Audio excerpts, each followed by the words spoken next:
Quiero agradecer a cada uno de los expositores aquí presentes, a Vicente Ortún Rubio, no requiere muchas presentaciones, como me dijo alguna vez que le consulté algo estando afuera, me dijo: tus antecedentes te preceden, digamos, te presentan.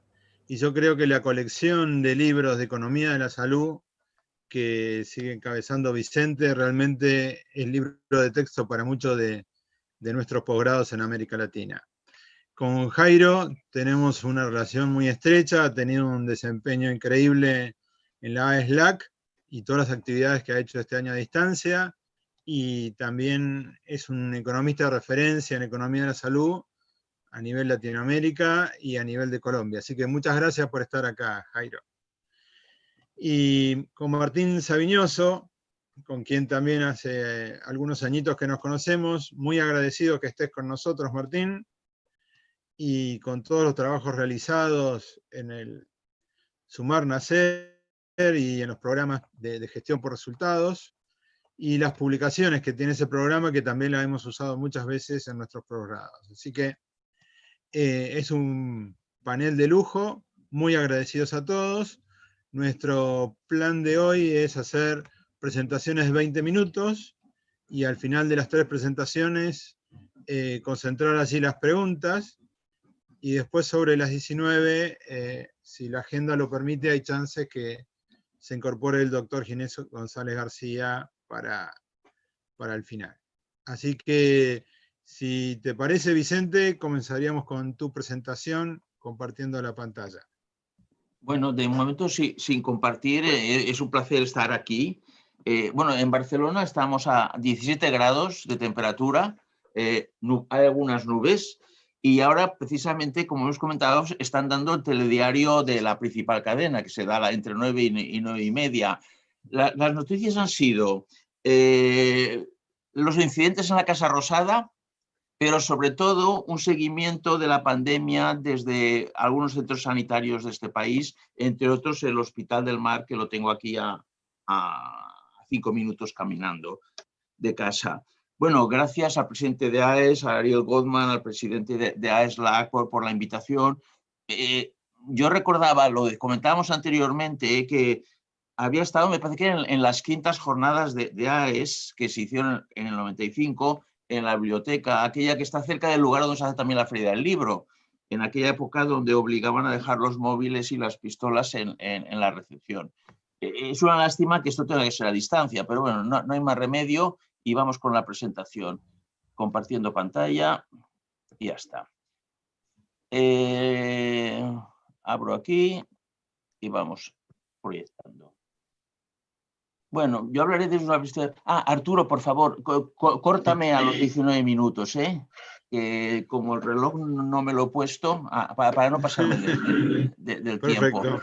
Yo te aviso. La idea de hablar desde Europa, veo que acabaré hablando más desde España, y quizá el esquema es el siguiente. Ya lo digo ahora, primero aspectos sanitarios, después aspectos económicos, y después de hablar en el fondo de la COVID, acabaré con una frase de Osler, que es aquella que no importa tanto conocer qué enfermedad tiene un paciente, sino conocer qué paciente tiene una enfermedad. Y esto lo aplicas a la pandemia. No importa tanto saber qué pandemia tiene una sociedad, como saber qué sociedad tiene una pandemia. Esto yo creo que es el mensaje más importante de lo que diré. ¿Por qué? A ver, ¿alguien duda de que la estrategia más efectiva, más coste efectiva, donde lo que se gasta está más que compensado por lo que se ahorra, es la estrategia de hacer test, de rastrear, de aislar? ¿Alguien duda que la principal política económica hoy en día es una política sanitaria? Eso lo sabemos todos. Entonces, ¿por qué hay tantas diferencias entre países? Lo que hay que saber, todos lo sabemos, pero está clarísimo que unos países lo están haciendo mucho mejor que otros. Sí, hay que hacer una PCR, pero no es lo mismo que la PCR tarde un día que tarde una semana. Hay que aislar a una persona, pero no es lo mismo que se vigile si está aislada que nadie se aísle. Y en esos detalles están las diferencias. Este es el principal mensaje. Pero antes de llegar a él, algunos gráficos. Yo utilizo el Financial Times porque está en abierto, te permite escoger países y los datos son estos últimos, son de noviembre 24, están bastante actualizados. Aquí, situación de Europa, esto es el promedio móvil de muertes por COVID, el promedio de la última semana, donde vemos que ahora pues Italia, Francia son los países que lideran. Me gusta resaltar que la CISA, en rojo, no es la CISA, es un país, es China. China. Y Alemania, como siempre, el destacado. No mencionó ni a Bélgica, que va bastante peor, ni a la República Checa, etcétera, etcétera. También, bueno, la situación no es comparable con lo de América. A nivel mundial, sí, a nivel mundial está clarísimo que Asia es de matrícula de honor, que África es de matrícula de honor y que América y Europa son un desastre planetario. Unos más y otros menos, pero ambos bastante desastres. Aquí tenemos de nuevo los promedios. Claro, no se puede comparar el hemisferio norte con el hemisferio sur, vemos que las pautas son diferentes, pero bueno, para situarnos. Y aquí, si vamos a las mortalidades acumuladas por COVID, la escala de la izquierda es logarítmica, vemos que en Europa se ha producido una confluencia negativa entre Italia, Reino Unido, Francia y España, donde más o menos tenemos el mismo número de muertes acumuladas por habitante. Pese a todo, y esto es obvio también, el SARS, cuando los comparas, bueno, comparando no ya con la gripe del 18, porque si nos comparamos con la gripe del 18, aquella gripe que ya todos sabemos ahora que nunca se tenía que haber llamado española, se llamó española porque España no estaba en la Primera Guerra Mundial, no había censura, cuando los países contendientes, Estados Unidos, Francia, etcétera, etcétera, optaron por no publicar nada sobre la gripe. La gripe acabó llamándose española porque es donde se publicaban datos y se hablaba de gripe. Aquella gripe mató al 2,5% de la población del mundo. Esta, hasta ahora, lleva el 0,02%. Pongamos que acabe en el 0,03%. Aquella fue 125 veces más letal. Pero es que en periodos que yo he vivido, en el 59 y en el 68, tuvimos un par de gripes, por ejemplo el 68, que causó muchas más muertes en España que las que está causando el SARS. No obstante, nadie habló de ello. Yo recuerdo aquella época, era el 68, sí, alguna noticia del periódico, nada de particular. Han cambiado las cosas muchísimo. El nivel de vida ha subido lo suficiente para que la compensación entre vidas y medios de vida sea totalmente diferente a la que era no hace 100 años, sino a la que era hace 52, en el 68. Ya no hay que irse a la peste negra, que esa mató a la tercera parte de la población europea. A ver, temas. Esto creo que lo sabemos todo, pero conviene insistir. Cada año en el mundo emergen entre 2 y 5 virus zoonóticos que son productos de nuevas interacciones entre hombres y animales, fruto de deforestaciones y consecuencias en gran parte derivadas del cambio climático. El SARS es uno de ellos. La idea es que tendremos más pandemias. Esta no ha sido ni la primera, pero tampoco será la última. Y esto es un primer mensaje. Lo de la minucia, también lo he comentado mirando hacia el pasado, pero el 1,5 millones de muertes que hemos tenido en el mundo también es una minucia cuando miramos hacia el futuro. En el futuro, el problema que más amenaza al bienestar humano es la salud del planeta. Hay estudios serios, muy serios, que pronostican que dentro de 50 años, que no es tanto, la gripe del 68 tiene más de 50 años, entre 3.000 y 3.000 millones de personas del planeta, en el planeta hay 7,8 mil millones, no podrán vivir donde están viviendo.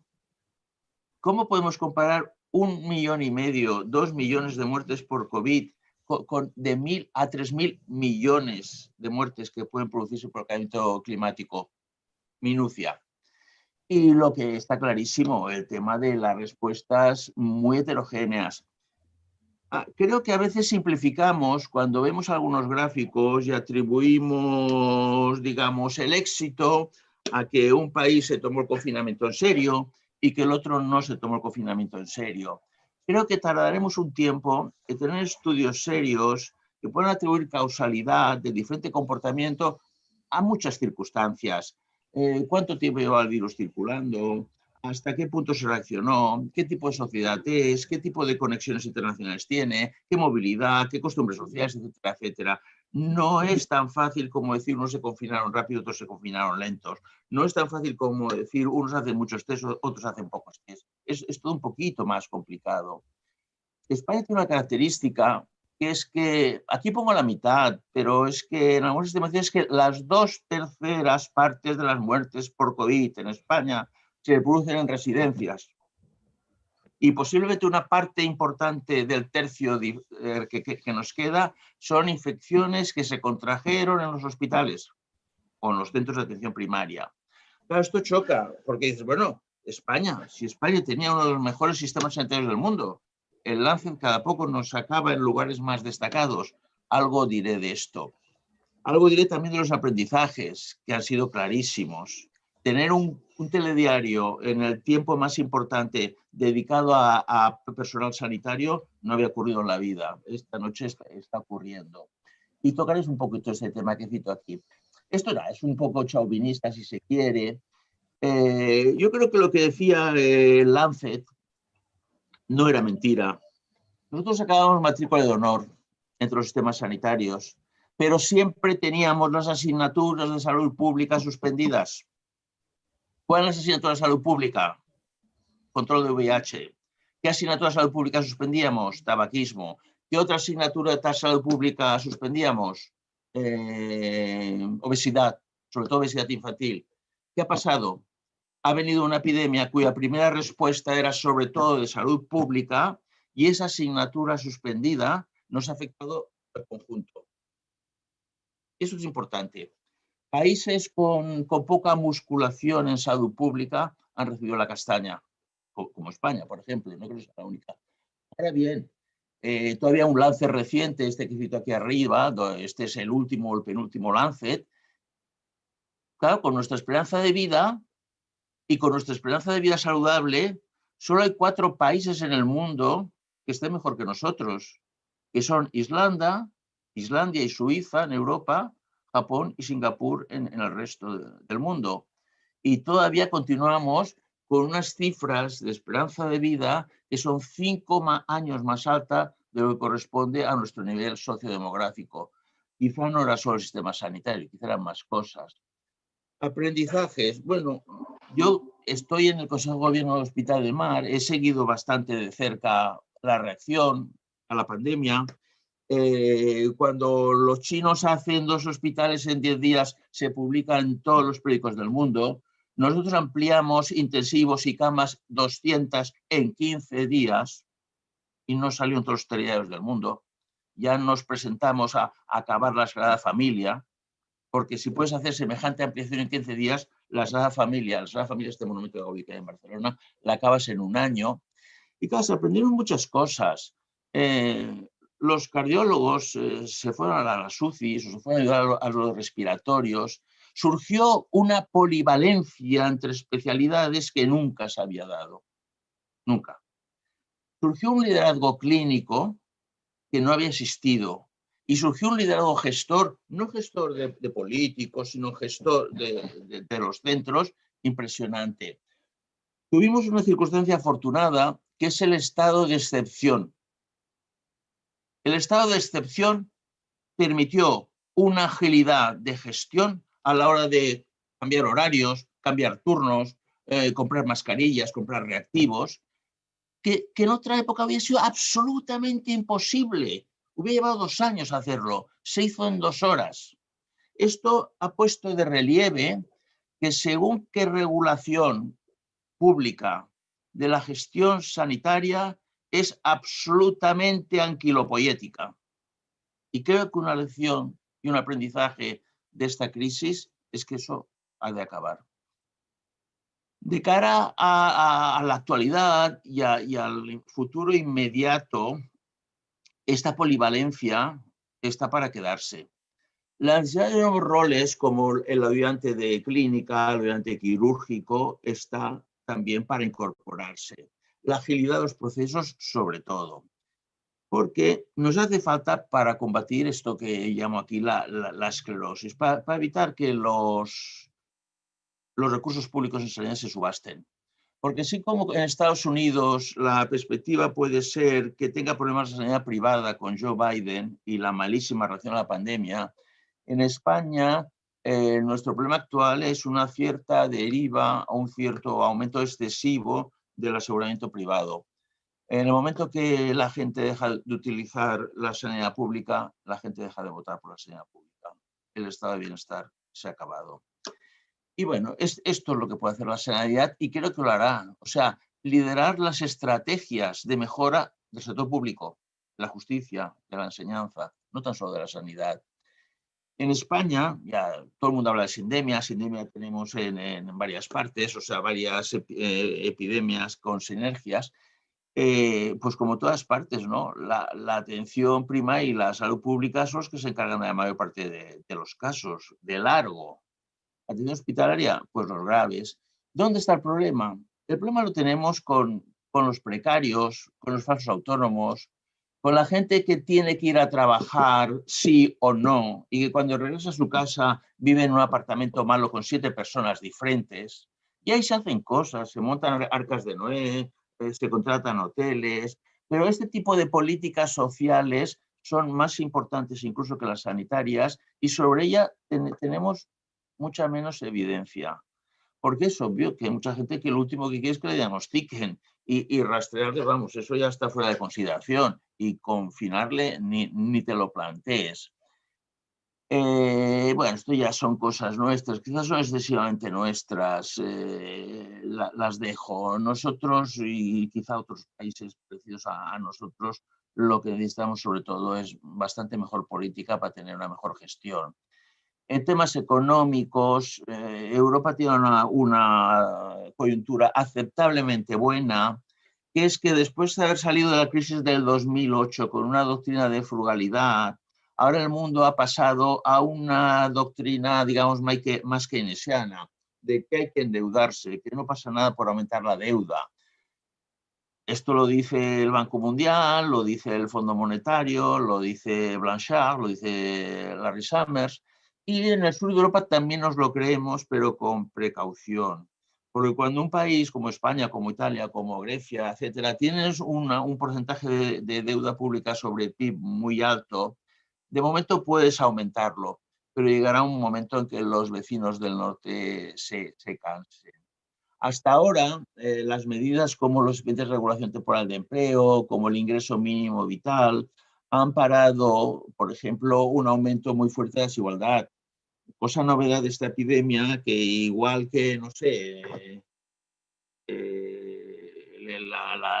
el código genético del VIH tardó 3 años, el del SARS-CoV ha tardado un mes. Eso es lo que ha permitido tener la PCR. Pues igual en otros terrenos. Ahora, por ejemplo, tenemos datos de alta frecuencia. Si quieres saber cómo evoluciona la desigualdad, los Ginis de renta, después de impuestos, etcétera, etcétera, no hace falta esperar las estadísticas el año que viene o dentro de 2 años. Con los datos de, por ejemplo, de tarjetas de crédito, se pueden tener las mismas informaciones y se tienen día a día. Y a través de ellos sabemos, por ejemplo, que esto no cosas. Europa, España, sobre todo el sur de Europa, está con la idea de que mientras la tasa de crecimiento esté un poco por encima del tipo de interés, nos podemos endeudar. Los tipos de interés en estos momentos están por los suelos. Ahora mismo, hace un rato leía en el periódico que hasta Portugal ha emitido deuda pública a interés negativo. España, Italia y Grecia ya lo habían hecho. Emitir a interés negativo quiere decir que a ti te dan un dinero y que tú devolverás menos del dinero que te han entregado, incluso ajustando por inflación. Otra cosa notable de Europa es el programa este de 750.000 millones. 750.000 millones son muchos millones. A España les tocaría unos 140.000, divididos mitad y mitad serán subvenciones y la otra mitad serán financiación de inversiones destinadas a, sobre todo, a transición digital y economía verde. No obstante, lo que comento, las inversiones se tendrán que devolver, los préstamos, y conviene contar con un cambio de actitud futura de los países del norte de Europa. No hay que pensar que la deuda se monetice, ni hay que pensar que se admita una deuda perpetua como la que tienen en Japón. Otra consecuencia de la COVID, obviamente el PIB ha caído. De los 3 motivos por los que un PIB cae, reducción del consumo, pérdida de riqueza nata y disrupción de oferta, el más importante, si continúa, es el tercero. Si no permite la recuperación, es la disrupción de oferta. Las caídas del PIB hay una manera muy fácil de calcularlas. Yo no sé, yo veo las fotos, pero ustedes creo que verán todas las columnas del gráfico, ¿verdad, Arturo? Sí, vale. Se ven las columnas. Todas, a la derecha también. Si alguien, sí. Esto lo digo para todo lo que comente, la forma de calcular los efectos macroeconómicos de la COVID es muy fácil. Aquí cito, pues mirar cuáles son las previsiones del Fondo Monetario en enero, antes de la epidemia, y cuáles son las previsiones del Fondo Monetario en octubre. Si alguien me envía un correo, vicente.ortun@upf.edu, le digo la fuente concreta del Fondo Monetario donde estas 2 estadísticas se pueden encontrar. Entonces tú vas a las estadísticas y pones lo que se preveía, lo que se prevé en octubre, y como contrafactual lo que se preveía en enero. Por ejemplo, España. En octubre se ha previsto un menos 12, una caída del 13% del PIB, pero es que en enero se preveía un aumento del 1,6. Esa diferencia es lo que tú puedes imputar a pérdida de PIB. Es una forma de hacerlo. Tiene la ventaja de que es muy fácil. Claro, ¿qué nos dice esto? Yo no leo la cifra global porque me la tapa, pero obviamente de todos estos países que están aquí, el que ha tenido la caída más importante de PIB ha sido España, con un 24%. Un 13 corresponde al 2020 y el 9 restante corresponde al 2021. A mí me parece que el horizonte 2021 es suficiente. No obstante, hay otros análisis como este que han hecho Kahler y Summers, donde para calcular la pérdida que ha supuesto la COVID en el PIB, se refieren, me parece que son a 8 o 10 años. O sea, no solo baja el PIB en el 20 y en el 21, sino que también es más pequeño que tendría que ser en el 22, en el 23, etcétera, etcétera. Lo curioso de este cálculo de Kahler y Summers es que dan una pérdida, un impacto de la COVID que representa el 90% del PIB de Estados Unidos de este año 2020. Pero además de calcular la pérdida económica, calculan la pérdida derivada de la muerte prematura, de los perjuicios de salud a largo plazo. Como mínimo un tercio de los pacientes que han tenido COVID tienen secuelas que de momento permanecen, unas más graves y otras menos graves, y después todo lo que es salud mental. Claro, valorando el año estadístico de vida a 7 millones de euros, como lo valoran en Estados Unidos, lo que es pérdidas derivadas de pérdidas de salud, pues pesan tanto como las pérdidas de Producto Interior Bruto. Nosotros tenemos algún dato más para España, pero bueno, el cuadro, y esto no he puesto la fuente aquí, es que en general hay unos países en ordenadas la caída en el Producto Interior Bruto, en abscisas el número de muertes acumuladas hasta octubre 14. Aquí vemos que España, Reino Unido y Argentina, México e Italia, obviamente no destacan en el mundo, o destacan por lado negativo. Han tenido las mayores caídas de PIB, las mayores muertes. En cambio, hay países, los de aquí arriba a la derecha, Vietnam, China, Corea del Sur, Indonesia, Japón, que no se han enterado. Bueno, China lleva creciendo al 5% no sé cuánto tiempo. Pero Vietnam es un país que hace nada en un país pobre. Vietnam no se ha enterado. O sea, no tiene nada que ver con nosotros. Vicente, nos Sí, quedan 5. pues vale. Pues entre los 5 que nos quedan vamos a escoger, esto ya lo he comentado bastante. Ahora aquí en España todo el mundo estamos trabajando en hacer procesos de proyectos de inversión para digitalizar la economía verde. Digitalizar en sanidad no es historia clínica electrónica, no es asistencia. Digitalizar en sanidad son los algoritmos que ya antes de la COVID se aplicaban, por ejemplo, para diagnosticar una degeneración macular, mejores que un oftalmólogo. Es todo eso acelerado. En cualquier hospital en estos momentos se está utilizando inteligencia artificial. Esto me lo salto porque es para ser conscientes de que tenemos la ocasión de pasar a primer plano el sistema sanitario, porque hay un nuevo producto que son los datos que se subgeneran, que se generan como subproducto de la actividad asistencial. Esos datos valen mucho dinero para inteligencia artificial y para ensayos clínicos. Sanidad aprenderá, cambiará, especialmente aquellos que han superado bien la COVID, y obviamente el gasto público en sanidad aumentará, tanto en lo que es asistencia sanitaria como en lo que es investigación, desarrollo e investigación. Para los 5 minutos quizá me centro en esto. Volviendo a la idea inicial, sí, bueno, de acuerdo, la COVID, 2 millones de muertos en el mundo. El calentamiento global, entre 1.000 y 3.000 millones de muertos. El calentamiento global y la desigualdad son los 2 principales problemas que tiene la humanidad. Y son los que acaban de caracterizar la sindemia. Y que además son problemas que tienen el tema de la acción colectiva que no sale a cuenta. Si tú no haces nada por reducir emisiones en los Estados Unidos, pues te beneficias de lo que hacen los otros. A ti solo te repercute, creo que en Estados Unidos es el 16% de las emisiones que hagas. Y con la desigualdad pasa lo mismo. Hay un problema de acción. Con lo cual habrá que ir, si no se llega a que todo el mundo cumpla, hacer club de cumplidores que impongan sanciones a los que no incumplen, a través, por ejemplo, de aranceles. Y para conseguir apoyo popular a las medidas contra calentamiento global, que repito, están en el origen de esta pandemia y de las que vendrán, hace falta introducir impuestos sobre el carbono.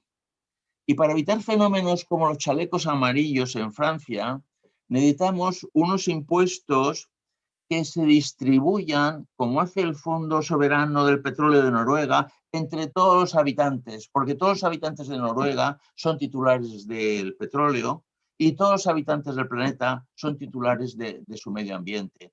Por tanto, un impuesto que se paga según se consume y se distribuye proporcionalmente es una manera de acabar con evitar que esto del capitalismo democrático sea un oxímoron. Capitalismo que dice el gobierno de unos pocos, democracia es el gobierno de muchos. Reconciliar esto y que no tengas populismos excesivos pasa como medidas, la medida reina para el calentamiento global es impuestos sobre el carbono. Y claro, y Occidente también tiene el tema de que ha de conseguir evitar que el único país, el país más meritocrático del mundo sea China. Lo es. No se ha visitado en China. En China sí, manda el Partido Comunista. Pero es que para el Partido Comunista procuran encontrar a los mejores estudiantes, a los mejores profesionales, o sea, cooptan por mérito, lo cual en muchos de nuestros países no lo estamos haciendo. Y esto es insistir en lo mismo, o sea, ni la edad de piedra terminó porque el mundo se quedó sin piedra, ni el calentamiento global se acabará cuando se acaben los combustibles fósiles. El 85% de los que estén en el mundo se tendrán que dejar enterrados. En este momento es una inversión en combustibles fósiles tiene una rentabilidad mínima del 15%. Una inversión en energías alternativas tiene una rentabilidad muchísimo menor. Revertir esto no será algo que se pueda dejar al mercado, requiere acción política concertada. Y esto es lo que he comentado antes, una cooperación internacional, lucha contra intereses creados y tal. O sea, cuando piensas en calentamiento global, el tema de la COVID te deja en el fondo de preocupar, pese a que la percepción del calentamiento global es muy diferente a la percepción de la COVID. Y yo ya acabaría aquí. Después tenía alguna cosa más sobre Alemania y Suecia y tal. Y las referencias. Pero me quedo con esto, que para mí es lo que es más importante. William Osler es aquel médico que, por cierto, como murió en el 19, he mirado antes a ver si había muerto por la gripe. No, murió de neumonía. Mucha gente murió conocida, murió en el 18, 19, 20 de gripe. William Osler, que es de alguna forma el padre de la medicina moderna, en Baltimore está el retrato en la biblioteca de la Well de los 4 fundadores de Hopkins a finales del 19. Dejó muchas frases para la historia, pero una de las frases más importantes para mí es esta. Más importante que saber qué diagnóstico tiene un paciente es saber qué paciente tiene un diagnóstico. Y miramos, sabemos mucho de COVID. Se ha hecho una vacuna en 8 meses, pero ¿cuántos sabemos de las sociedades? ¿Cuántos sabemos de sus reglas de juego, su historia, sus problemas importantes, los temas más vulnerables? Y esta es la parte difícil, porque yo creo que todos nos encontramos a gusto, pues porque todos hemos descubierto el epidemiólogo, el virólogo que llevamos dentro, hablando de la COVID. Pero hemos de hablar, nosotros en nuestra sociedad, ¿qué hacemos? ¿Por qué lo estamos haciendo peor que en otros sitios? Sabemos lo mismo que ellos. ¿Qué marca la diferencia? Y para mí, y esto es una concreción que no es igual en Argentina, que en España, que en Alemania, que en Suecia. Son concreciones distintas. Y este es el tipo de conocimiento que Osler reivindicaba y con el que yo de momento cerraría. Pues nada, gracias, Arturo.